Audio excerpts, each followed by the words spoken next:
Ang kwento ng pagtubos, Kabanata 37, ang pagbabalik loob ni Saul. Ang kabanatang ito ay batay sa mga Gawa Kapitulo 9 versikulo 1 hanggang 22. Ang pag-iisip ni Saul ay lubhang napukaw ng matagumpay na pagkamatay ni Esteban. Siya ay nayanig sa kanyang pagtatangi, ngunit ang mga opinyon at mga argumento ng mga pari at mga pinuno sa wakas ay nakumbinsi siya na si Esteban ay isang lapastangan, na si Jesucristo na kanyang ipinang-aral ay isang impostor, at ang mga naglilingkod sa mga banal na katungkulan ay dapat na tama. Bilang isang taong may desididong pag-iisip at matibay na layunin, siya ay naging napakapait sa kanyang pagsalungat sa Kristyanismo, matapos na minsang ganap na malagay sa kanyang isipan na ang mga pananaw ng mga pari at mga eskriba ay tama. Ang kanyang kasigasigan ay umakay sa kanya na kusang loob na makisali sa pag-uusig sa mga mananampalataya. Pinadala niya ang mga banal na tao sa harap ng mga konseho, at ay pakulong o hinatulan ng kamatayan ng walang ebidensya ng anumang pagkakasala, maliban sa kanilang pananampalataya kay Jesus. Sa isang katulad na katangian, bagamat sa magkaibang direksyon, ay ang sigasig ni Santiago at Juan nang sila ay tumawag ng apoy mula sa langit upang sunugin ang mga humahamak sa kanilang Panginoon. Si Saul ay malapit nang maglakbay patungong Damasco sa kanyang sariling gawain, ngunit determinado siyang magsagawa ng dobleng layunin, sa pamamagitan ng paghahanap, habang siya ay naglalakbay, sa lahat ng mananampalataya kay Kristo. Para sa layuning ito ay nakakuha siya ng mga sulat mula sa mataas na saserdote upang basahin sa mga sinagoga, na nagpahintulot sa kanya na hulihin ang lahat ng mga pinaghihinalaang mananampalataya kay Jesus, at ipadala sila sa pamamagitan ng mga mensahero sa Jerusalem, doon upang litisin at parusahan. Siya ay humayo sa kanyang lakad, puno ng lakas at sigla ng pagkalalaki at apoy ng maling sigasig. Habang ang pagod na mga manlalakbay ay papalapit sa Damasco, ang mga mata ni Saul ay nakatitig na may kasiyahan sa matabang lupain, sa magagandang halamanan, sa mabungang mga taniman, at sa mga malalamig na batis na umaagos na bumubulong-bulong sa gitna ng sariwang berdeng palumpong. Napaka-refreshing pagmasdan ng ganoong eksena pagkatapos ng mahabang, nakakapagod na paglalakbay sa isang tiwangwang na basura. Habang si Saul, kasama ang kanyang mga kasamahan, ay nakatingin at humahanga, biglang sumikat sa palibot niya ang isang liwanag na higit sa liwanag ng araw, at siya'y nahulog sa lupa, at narinig ang isang tinig na nagsasabi sa kanya, "Saulo, Saulo, bakit mo ako pinag-uusig?" At sinabi niya, "Sino ka, Panginoon?" At sinabi ng Panginoon, "Ako si Jesus na iyong pinag-uusig, mahirap para sa iyo na sumipa laban sa mga tusok." Ang pangitain ni Kristo. Ang eksena ay isa sa pinakamalaking kalituhan. Ang mga kasama ni Saul ay tinamaan ng takot, at halos mabulag sa tindi ng liwanag. Narinig nila ang boses, ngunit walang nakita, at sa kanilang lahat ay hindi maintindihan at mahiwaga. Datapwat si Saul, na nakahandusay sa lupa, ay naunawaan ang mga salita na sinalita, at nakitang malinaw sa harap niya ang anak ng Diyos. Isang tingin sa maluwalhating nilalang iyon ay nakatatak ng kanyang larawan magpakailanman sa kaluluwa ng nasaktang Hudyo. Ang mga salita ay tumama sa kanyang puso ng may kakilakilabot na puwersa. Isang baha ng liwanag ang bumuhos sa madilim na silid ng kanyang isipan, na inihayag ang kanyang kamangmangan at kamalian. Nakita niya na, habang iniisip ang kanyang sarili na masigasig na naglilingkod sa Diyos sa pag-uusig sa mga tagasunod ni Kristo, sa katotohanan ay ginagawa niya ang gawain ni Satanas. Nakita niya ang kanyang kamangmangan sa paglalagak ng kanyang pananampalataya sa mga katiyakan ng mga saserdote at mga pinuno, na ang sagradong katungkulan ay nagbigay sa kanila ng malaking impluwensya sa kanyang isipan at naging dahilan upang maniwala siya na ang kwento ng pagkabuhay na mag-uli ay isang matalinong katha ng mga disipulo ni Jesus. Ngayong si Kristo ay nahayag kay Saul, ang sermon ni Esteban ay pilit na dinala sa kanyang isipan. Ang mga salitang iyon na binibigkas ng mga pari ay kalapastanganan, ngayon ay nagpakita sa kanya bilang katotohanan at katotohanan. Sa oras na iyon ng kahangahangang pag-iilaw ang kanyang isip ay kumilos ng may kahangahangang bilis. Tinuntun niya ang kasaysayan ng propeta at nakita niya na ang pagtanggi kay Jesus ng mga Hudyo, ang kanyang pagpapako sa krus, muling pagkabuhay, at pag-akyat sa langit ay inihula ng mga propeta, at pinatunayan na siya ang ipinangakong Mesiyas. Naalala niya ang mga salita ni Esteban, "Nakikita kong nabuksan ang langit, at ang anak ng tao na nakatayo sa kanan ng Diyos." mga Gawa Kapitulo 7 versikulo 56, at alam niya na ang naghihingalong santo ay tumingin sa kaharian ng kaluwalhatian. Anong kapahayagan ng lahat ng ito sa mang-uusig sa mga mananampalataya? Ang malinaw ngunit kakilakilabot na liwanag ay pumasok sa kanyang kaluluwa. Si Kristo ay ipinahayag sa kanya bilang naparito sa lupa bilang katuparan ng kanyang misyon, na tinanggihan, inabuso, hinatulan, at ipinako sa krus ng mga taong siya ay naparito upang iligtas, at bilang nabuhay mula sa mga patay at umakyat sa langit. Sa kakilakilabot na sandaling iyon ay nalaala niya na ang banal na Esteban ay inihain sa pamamagitan ng kanyang pagsang-ayon, at na sa pamamagitan ng kanyang instrumentalidad ay maraming karapat-dapat na mga banal ang namatay sa pamamagitan ng malupit na pag-uusig. At siya'y nanginginig at namangha na nagsabi, "Panginoon, ano ang ibig mong gawin ko?" At sinabi sa kanya ng Panginoon, "Bumangon ka, at pamaron ka sa bayan, at sasabihin sa iyo kung ano ang dapat mong gawin." Walang alinlangan na pumasok sa isip ni Saul na ito ang tunay na Jesus ng Nazareth na nagsalita sa kanya, at na siya nga ang matagal nang hinihintay na Mesiyas, ang kaiwan at manunubos ng Israel. Nang ang maningning na kaluwalhatian ay naalis, at si Saul ay bumangon mula sa lupa, natagpuan niya ang kanyang sarili na ganap na pinagkaita ng paningin. Ang ningning ng kaluwalhatian ni Kristo ay napakatindi para sa kanyang mortal na paningin, at nang ito ay maalis, ang kadiliman ng gabi ay sumama sa kanyang pangitain. Naniniwala siya na ang kanyang pagkabulag ay parusa ng Diyos sa kanyang malupit na pag-uusig sa mga tagasunod ni Jesus. Siya ay nangangapas sa kakilakilabot na kadiliman, at ang kanyang mga kasama, sa takot at pagkamangha, ay inakay siya sa kamay patungo sa Damasco.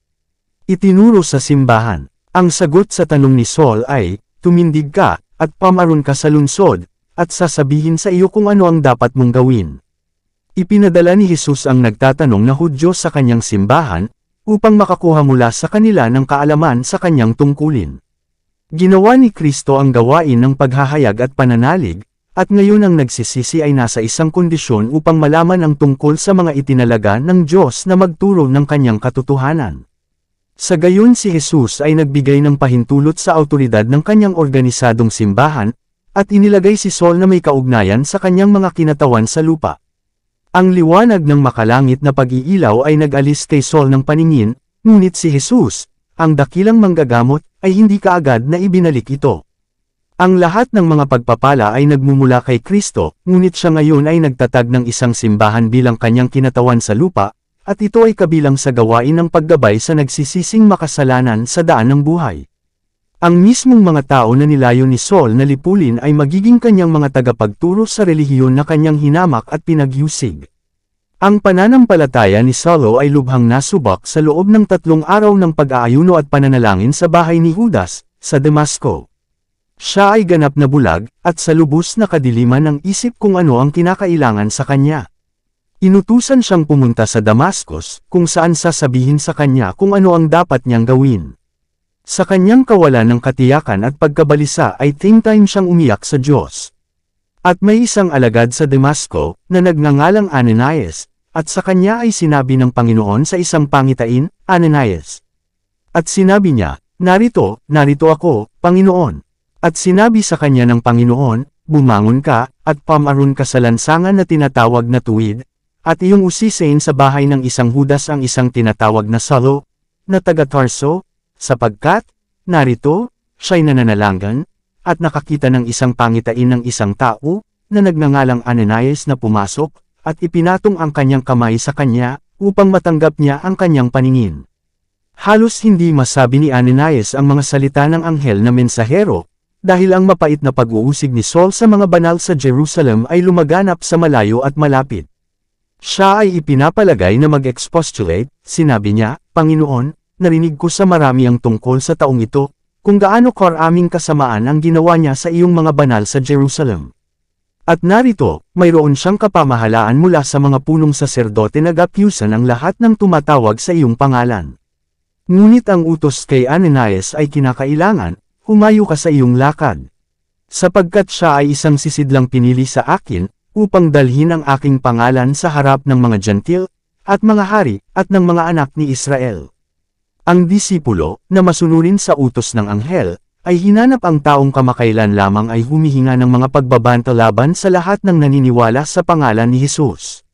Sinabi niya sa kanya, "Kapatid na Saulo, ang Panginoon, maging si Jesus, na napakita sa iyo sa daan ng ikaw ay dumating, ay nagsugo sa akin, upang ikaw ay matanggap ang iyong paningin, at mapuspos ng Espiritu Santo." At pagdakay may nalaglag sa kanyang mga mata na gaya ng mga kaliskis, at siya'y nakatanggap kaagad ng paningin, at nagtindig, at nabautisemuhan. Si Kristo ay nagbibigay dito ng isang halimbawa ng kanyang paraan ng paggawa para sa kaligtasan ng mga tao. Maaaring ginawa niya ang lahat ng gawain ito ng direkta para kay Saul, ngunit hindi ito naaayon sa kanyang plano. Ang kanyang mga pagpapala ay darating sa pamamagitan ng mga ahensya na kanyang inorden. May dapat gawin si Saul sa linya ng pagtatapat sa mga taong ang pagkawasak ay kanyang pinagnilayan, at ang Diyos ay may responsableng gawain para sa mga tao na kanyang pinahintulutan na kumilos bilang kahalili niya. Si Saulo ay naging isang mag-aaral ng mga alagad. Sa liwanag ng kautusan ay nakikita niya ang kanyang sarili na isang makasalanan. Nakikita niya na si Jesus, na sa kanyang kamangmangan ay itinuring niyang isang impostor, ang may akda at pundasyon ng relihiyon ng mga tao ng Diyos mula pa noong panahon ni Adan, at ang tagapagtapos ng pananampalataya na ngayon ay napakalinaw sa kanyang maliwanag na pangitain, ang tagapagtaguyod ng katotohanan, at ang katuparan ng mga hula. Itinuring niya si Jesus bilang walang bisa sa batas ng Diyos, ngunit nang mahawakan ng daliri ng Diyos ang kanyang espiritual na pangitain, nalaman niya na si Kristo ang nagpasimula ng buong sistema ng paghahandog ng mga Hudyo, na siya ay naparito sa mundo para sa malinaw na layunin ng pagpapatibay sa batas ng kanyang Ama, at na sa kanyang kamatayan ang karaniwang batas ay natugunan ng anti-type nito. Sa liwanag ng kautusang moral, na pinaniniwalaan niyang masigasig niyang sinusunod, nakita ni Saul ang kanyang sarili na isang makasalanan ng mga makasalanan. Mula sa manguusig hanggang sa apostol, si Pablo ay bininyagan ni Ananias sa ilog ng Damascus. Pagkatapos ay pinalakas siya ng pagkain, at agad na nagsimulang ipangaral si Jesus sa mga mananampalataya sa lungsod, ang mismong mga nilisan niya mula sa Jerusalem na may layuning lipulin. Itinuro din niya sa mga sinagoga na si Jesus na pinatay ay tunay ng anak ng Diyos. Ang kanyang mga argumento mula sa propesya ay napakahusay, at ang kanyang mga pagsisikap ay dinaluhan ng kapangyarihan ng Diyos, na ang mga sumasalungat na mga Hudyo ay nalito at hindi nakasagot sa kanya. Ang rabbinical at parisaikong edukasyon ni Pablo ay gagamitin na ngayon sa mabuting pagsasaalang-alang sa pangangaral ng Ebanghelyo at sa pagtaguyod ng layunin na minsan niyang ginamit ang lahat ng pagsisikap na wasakin. Ang mga Hudyo ay lubusang nagulat at nalito sa pagbabagong loob ni Pablo. Alam nila ang kanyang posisyon sa Jerusalem, at alam nila kung ano ang kanyang pangunahing gawain sa Damasco. At na siya ay armado ng isang atas mula sa mataas na saserdote na nagpahintulot sa kanya na kunin ang mga mananampalataya kay Jesus at ipadala sila bilang mga bilanggo sa Jerusalem. Gayunpaman ngayon ay nakita nila siyang nangangaral ng Ebanghelyo ni Jesus, pinalalakas ang mga naging disipulo na nito at patuloy na gumagawa ng mga bagong convert sa pananampalataya na minsan ay masigasig niyang sinalungat. Ipinakita ni Pablo sa lahat ng nakarinig sa kanya na ang kanyang pagbabago ng pananampalataya ay hindi mula sa simbuyo ng damdamin o panatisismo, ngunit dulot ng napakaraming ebidensya. Habang gumagawa siya sa mga sinagoga ay lumakas ang kanyang pananampalataya. Ang kanyang kasigasigan sa pagpapanatiling si Jesus ay ang anak ng Diyos ay tumaas sa harap ng matinding pagsalansang ng mga Hudyo. Hindi siya maaaring manatili ng matagal sa Damasco, sapagkat pagkatapos na makabangon ang mga Hudyo mula sa kanilang pagkagulat sa kanyang kahangahangang pagbabagong loob at mga sumunod na gawain, sila ay buong tatag na tumalikod mula sa napakaraming katibayan na dinala sa pabor sa doktrina ni Kristo. Ang kanilang pagkamangha sa pagbabagong loob ni Pablo ay napalitan ng matinding pagkapuot sa kanya gaya ng kanilang ipinakita laban kay Jesus. Paghahanda para sa serbisyo. Nanganganib ang buhay ni Pablo, at nakatanggap siya ng atas mula sa Diyos na umalis sa Damascus ng ilang panahon. Pumunta siya sa Arabia, at doon, sa paghahambing na pag-iisa, nagkaroon siya ng sapat na pagkakataon para sa pakikipag-ugnayan sa Diyos at para sa pagmumuni-muni. Nais niyang mapag-isa sa piling ng Diyos, saliksikin ang sarili niyang puso, palalimin ang kanyang pagsisisi, at ihanda ang kanyang sarili sa pamamagitan ng panalangin at pag-aaral na makibahagi sa isang gawain na sa tingin niya ay napakadakila at napakahalaga para sa kanya upang gawin. Siya ay isang apostol, hindi pinili ng mga tao, ngunit pinili ng Diyos, at ang kanyang gawain ay malinaw na sinabi na kabilang sa mga Gentile. Habang nasa Arabia ay hindi siya nakipag-usap sa mga apostol, marubdob niyang hinanap ang Diyos ng buong puso, na nagpa siya na huwag magpahinga hanggat hindi niya nalalaman na ang kanyang pagsisisi ay tinanggap at ang kanyang malaking kasalanan ay napatawad. Hindi niya tatalikuran ang labanan hanggang sa magkaroon siya ng katiyakan na makakasama niya si Jesus sa kanyang darating na ministeryo. Palagi niyang dadalhin sa katawan ang mga tanda ng kaluwalhatian ni Kristo, sa kanyang mga mata, na nabulag ng makalangit na liwanag, at ninanais din niyang dalhin sa kanya ang patuloy na katiyakan ng nagpapanatili na biyaya ni Kristo. Si Pablo ay nagkaroon ng malapit na kaugnayan sa langit, at si Jesus ay nakipag-usap sa kanya, at itinatag siya sa kanyang pananampalataya, ipinagkaloob sa kanya ang kanyang karunungan at biyaya. Dito nagtatapos ang Kabanata 37. Para updated ka sa susunod na kabanata, ay huwag kalimutang mag-subscribe, mag-follow at mag-share sa ating channel Renilab TV. Maraming salamat po.